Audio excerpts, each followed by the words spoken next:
Okay, so hi Supratim. Hey Swastika, how are you? I'm good. I'm great. How are you?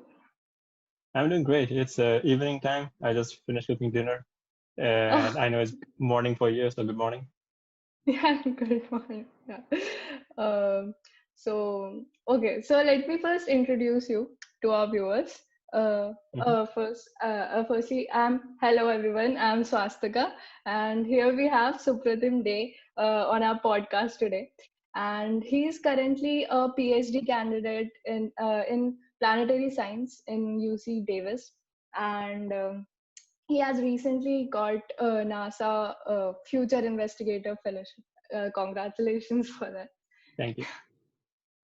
Yeah. So, uh, yeah, how's this COVID times going? How is it there? Well, COVID times is of course unfortunate, and I know it's not a good time for the world, but Mhm. somehow it has actually been a really productive time for myself because I got a lot of time to learn new stuff while sitting at home, and from March to July when I could not go to lab. And I spent a lot of time reading, learning about many other stuff, and thinking about other ideas, which was always in the back burner when I was busy with my research. So and then I also got the NASA fellowship around the end of July. So that was a big thing for me. And that meant that once I get the fellowship, that means that I don't need to teach anymore. Uh, so I was teaching as assistant before that during my PhD. So Mhm. that freed up more of my time as well. So I don't need to teach anymore. So I can focus only on my research and any other things that I am thinking about. So it has actually been a more productive time for me than I actually thought about initially. Oh, that's great. I mean, how did you manage to get this NASA fellowship? Did you Um, do something so extra? this is a fellowship which like most students in planetary science would apply for in based in US, and it's a highly selective fellowship. So there's like selection rate is less than 10%. Oh. Um, so I applied.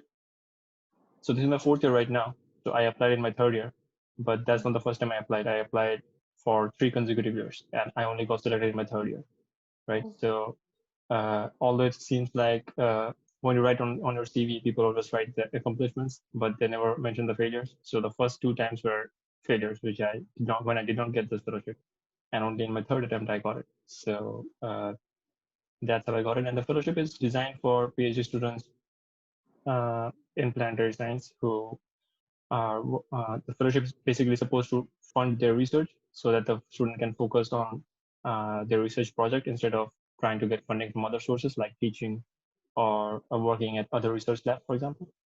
So, and the fellowship also pays for any kind of conference travel and your research expenses, like you need to buy a new instrument or some Oh. reagent or something like that. So that's what the fellowship covers. That's great. It almost covers everything you need for research, right? That's great. Yeah, that's true. Yeah. So jumping onto our podcast. Um, when I saw the list and I saw your name and there was written Cosmochemistry beside it, I was like, what is this subject? And this seems so interesting. So what is Cosmochemistry? And like, tell us something about it, the subject. Right. So cosmochemistry is a one of the parts of planetary science, the broader field of planetary science. So from the name itself, it means the chemistry of the cosmos, for example, and it mostly deals with the formation of the solar system and not the entire cosmos because of the reason being that for doing any research in cosmochemistry, you really need the samples, right? Because it's a chemical analysis of the samples. So Mhm. we only have samples from within our solar system. We do not have any samples from any other planets or outside our solar system. So right now it's only limited to what samples we have. And most of the samples are either cosmic dust, which is fine dust particles falling on Earth's surface from space, or meteorites, which are rocks from many asteroids, which are in the asteroid belt. They keep colliding among themselves, and sometimes they get knocked out and they fall on Earth at some point of time. Mhm. So I study mostly meteorites, although during my undergrad years, I also did some internship projects on cosmic dust as well. Sure. The goal of cosmochemistry is to understand how the solar system and the planets formed and evolved billions of years ago and what the process is going on, and then like correlate it with other galaxies that we observe. Mm. So it's mainly research part, right? Yes, the entire field of planetary science is mostly like curiosity-driven research. It's not an Mm. applied science. It's basic science and exploratory science, trying to understand what happened, how did it happen, why life is on Earth and not anywhere else. So that's the kind of curiosity-based questions that planetary science is trying to answer. Mm. And where did you hear about this subject? Like, where did you learn about? So like technically, just the name cosmochemistry I did not hear about until maybe like my second or third year in IIT Roorkee. So what happened was I always was interested in space, anything related to space since I was a kid. I would collect newspaper clippings of any rocket launches or information about satellites that India or NASA launches, for example, and I would paste them in a small diary I had. Then once I joined Roorkee in my second year summer, I thought that I should try to do a research internship. So during Mm. my second year, I was already working on a research lab in my department during the semester, something called micropaleontology. So that's where you look at very small fossils from the uh, sea level, or like not sea level, I would say the sea sediments, Mm-hmm. and then you can identify a lot of features on those microfossils and try to understand the paleoclimate, that is a climate on Earth long time back. So that's what I was working on and during the semesters, and I thought that that's the only kind of research I can apply for, because if I'm applying for some internship outside the university, they would look for some research background, right? That's what I was thinking in my head that time. So I only applied for micropaleontology labs across the country where I could show that yeah, I have some research background and I want to do some internship during the summer. So luckily I got selected in something lab called the National Institute of Oceanography, and that's located in Goa, of all places. So that was a great place for me to go for a summer internship. So I went there and I worked in a micropaleontology lab for 2.5 months in Goa, and the work was fine. I would not say that it was like really. I was really excited about it. I was only excited about being in Goa and exploring places around Goa. So once the scientist I was working with once he mentioned that Supratim only came here to visit Goa for free. Anyway, so I was working in the lab, and then one day I was just bored and walking around the entire building. So the building is huge. It's a national lab, and it's a huge building. And I was walking around, and then I saw a door on which it was written Cosmic Dust Laboratory. And I was intrigued, like, what is Cosmic Dust Laboratory doing in a National Institute of Oceanography? Like, I had no clue what's going on. So the next day, I tried to talk to a PhD student who worked in that lab, and then I got really interested, and I found out that they actually study cosmic dust from the seafloor sediments, and cosmic dust keeps falling on Earth all the time. There's basically 40,000 tons of cosmic dust falling on Earth every year, so that's a lot. And then I talked to the scientist who runs the lab, and next year I applied to that scientist at National Institute of Oceanography for a research internship. During that period, between the 2 years, I studied a lot about the field, like as much as I could understand from research papers, and got more interested. And that's when I learned about the cosmochemistry word. That's great. Like, you were motivated throughout the 2 years you learned from research papers. That's great. Yeah, it was just interesting to me, and then I just kept reading when I had some free time. Yeah. So, can anybody from any subject shift to cosmochemistry, or do we need So something? the better question would be uh, planetary science, not cosmochemistry, because cosmochemistry is a specific field or part of planetary science. So planetary science as a whole has many other parts like geophysics, planetary impacts, where people do a lot of geophysical calculations and computer modeling of how if two planets are colliding, how much energy is released. what the forms of matter are, because that's so highly energetic and high temperature pressure conditions that the forms of matter changes. For example, ice, like water ice, we know Mhm. water as water vapor, liquid water, and ice, but there's Mhm. actually like 11 kinds of different ice depending on the pressure temperature conditions. So they have all different kind of crystal structures and different properties. So that's the kind of modeling and simulations that they do. They also have some experiments where people have huge guns where they impact a bullet made of some material with rocks to see how the rocks behave at different pressure temperature conditions. And then there's also what did I say? Astrobiology aspect, where people with biology background they work on samples and try to understand if life can exist on other planets or why life exists on Earth, stuff like that. So Mhm. people from various fields can work in planetary science. So there are students who have only chemistry background and they work in cosmochemistry. People from physics background work in the impact or geophysical aspects, Mhm. and people from biology background they work on the astrobiology aspect. So there's vast range of subjects. Yeah, this is like because this is basic science, so uh, many different fields combine together to answer these questions. So like I never thought about research. Like people don't think about research. Like when they are kids, they are usually interested in it, and people are very much interested in. Like almost everybody wants to become an astronaut. But I also wanted to then become an astronaut when I was a kid. yeah, I saw it in your website. Like your website is amazing. It's really Thanks. amazing. I loved it. I And actually made it all. during my last year at Roorkee, Oh, and since oh, then I've no. not actually updated much. Yeah. Yeah, so people, but nobody actually take it seriously and follow their dreams. But you did that. Were you ever afraid of not choosing streams like coding? Did it ever bother you? So to be honest, not really, because first of all, I didn't ever learn coding during my school years. In my Mm, school, I did not have like the coding classes or anything. Like there was no course like that, so I was never really introduced to that coding subject. And although it was always like I was just curious, how is it possible that top 400 or 500 rankers in IIT always go to CS, computer science?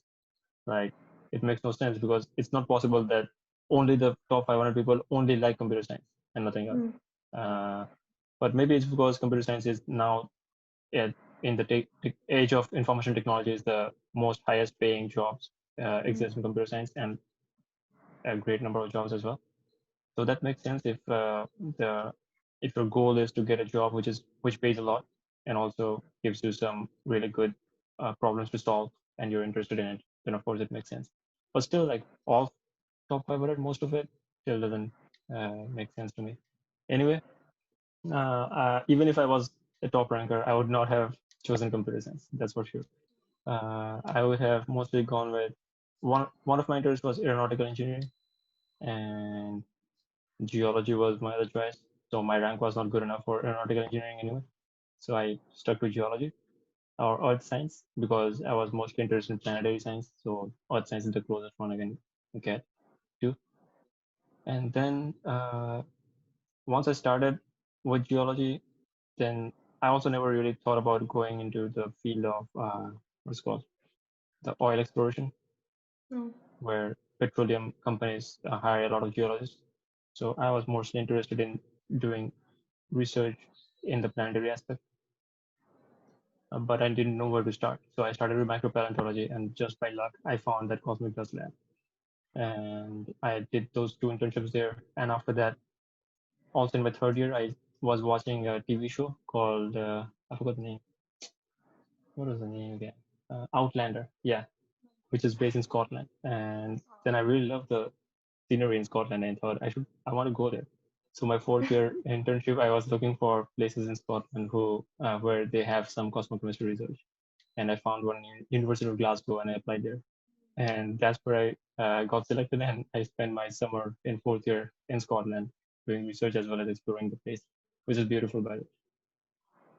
So yeah, maybe I got distracted from your real question. Why Yeah. not coding, right? Yeah, actually, I never learned coding before I joined IIT Roorkee. Mm-hmm. And in my first year, there was, I think it's still the same right now that in the first year or first or second semester, you have to choose between C++ or Java, which course Yeah. you want to take. So I had Mm-hmm. no idea which one to take because I had no exposure to any of them. And I asked a friend, and the friend said on Java you can use a lot of, you can make a lot of games. And then I thought, oh, that's great. Like I'll learn some Java and make some games. That sounds good.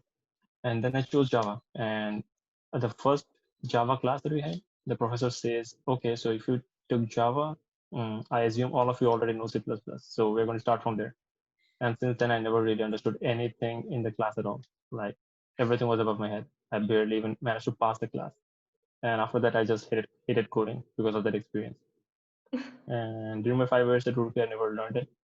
But later on, after starting my PhD, I thought I would try to learn it from Code Academy or other places. I did a few courses, like started doing a few courses, but always got bored and left it, left it there. So I still don't know much coding.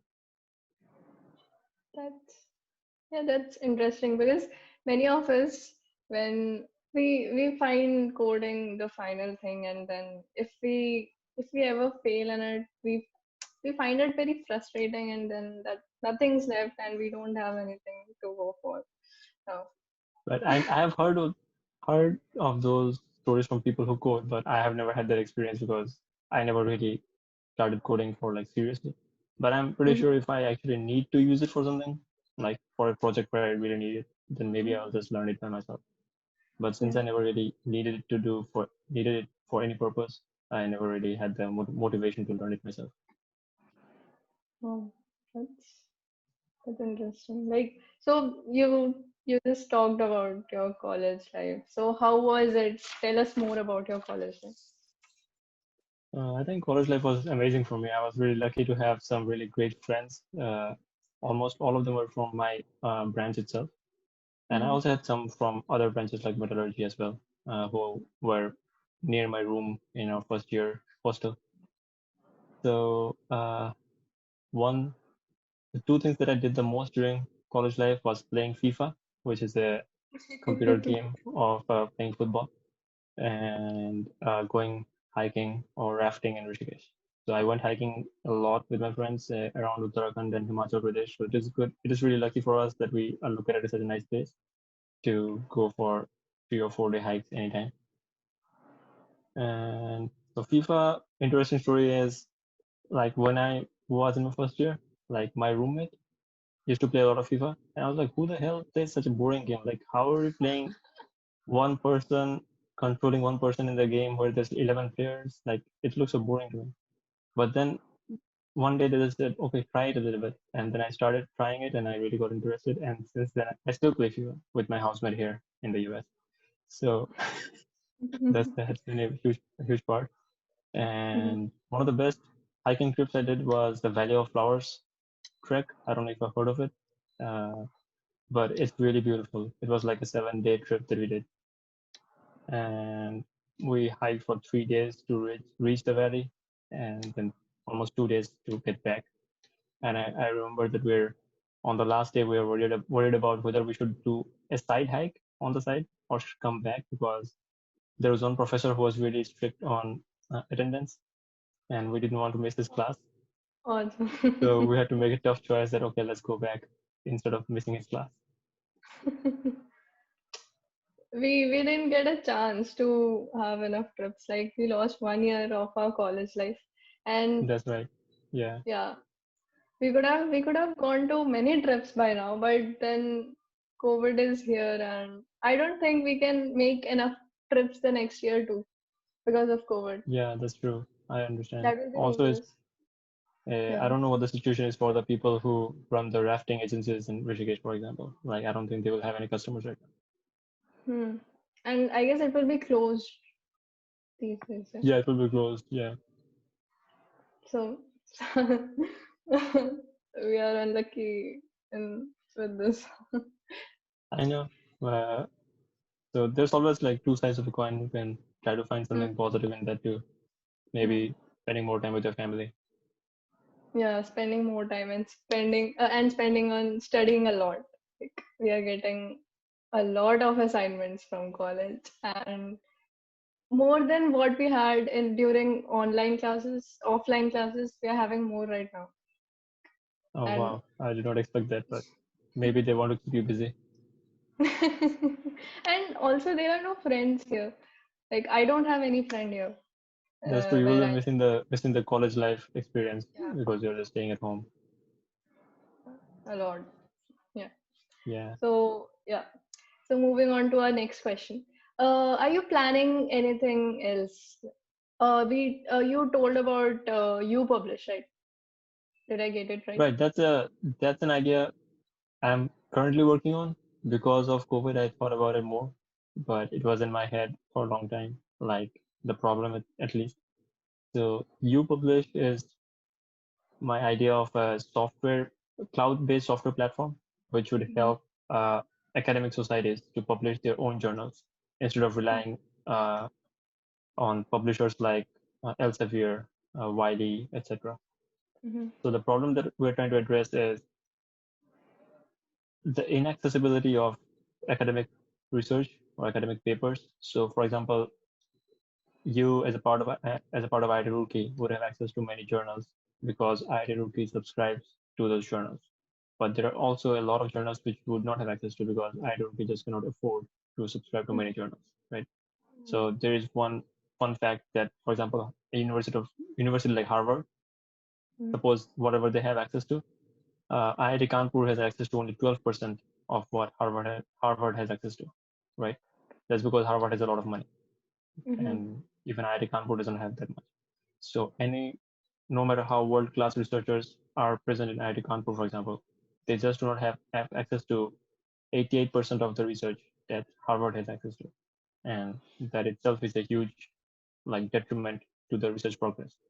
So that's kind of like social injustice as well, because poorer countries or poorer universities they would not be able to have as much research progress as other places, as well as it stops the progress of like the pace of progress of science. For example, for COVID-19 research, all the research were made freely accessible by these publishers because they wanted to uh, make the pace of research faster so that we can solve this problem.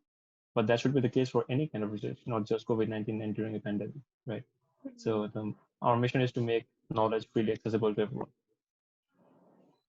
That's nice. And like it's great. Like everyone should get equal opportunities. Like that. Yeah, that is true. That is the main purpose. So the business idea that I have is just an idea right now. I have nothing else.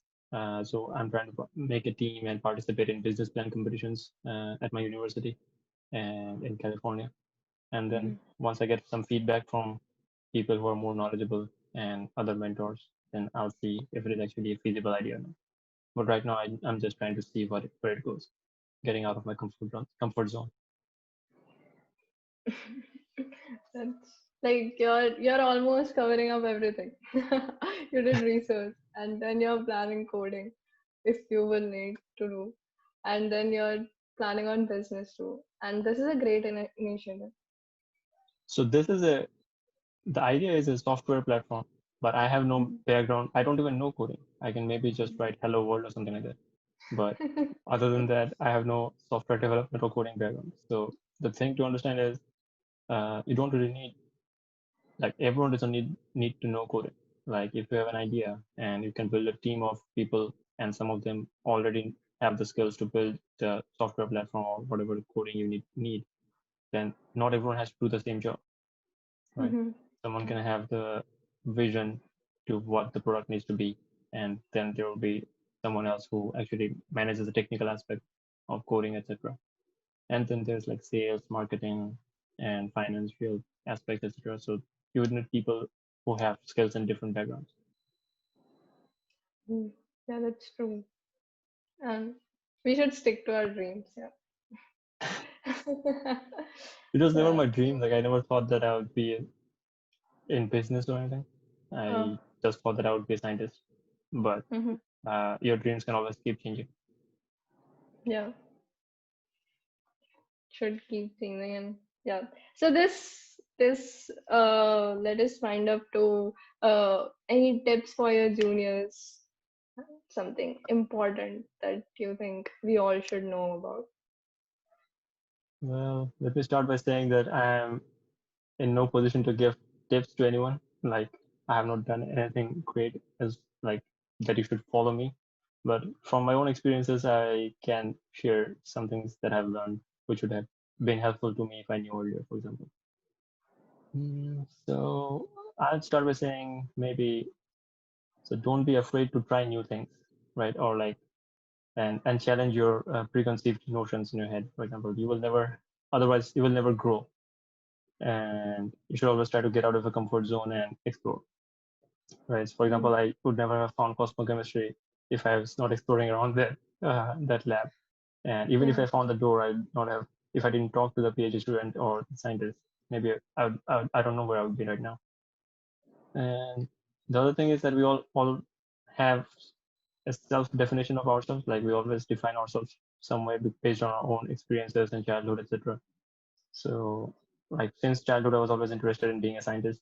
So I defined myself, yeah, I'll be working in research and be a scientist, for example. So I'm working in research right now. But for example, now I have, so that was a narrow definition. I'm trying to broaden that definition into being a problem solver instead of being a scientist, right? So I'm trying Mm, to see if I can run a business, for example, the UPublish idea that I have, or something else later on. I don't know. So basically, don't restrict yourself just because you define yourself as some way and a certain way. For example, you do not need to stick to that definition itself. You can always change the definition or broaden the definition. So your definition could be based on an educational degree or work experience. For example, I was applying to internships the first time. I thought that only I can apply to microparental internships because that's the only experience I had.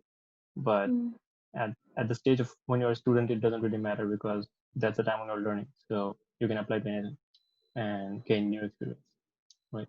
So the human mind is surprisingly agile and like adaptive. So you can always learn and adapt to anything new. What else? I think another thing to think about early on is like your definition of success and what makes you happy, for example, and define your goals and vision, which can be rudimentary in the beginning, but then you can refine it over time as you learn more.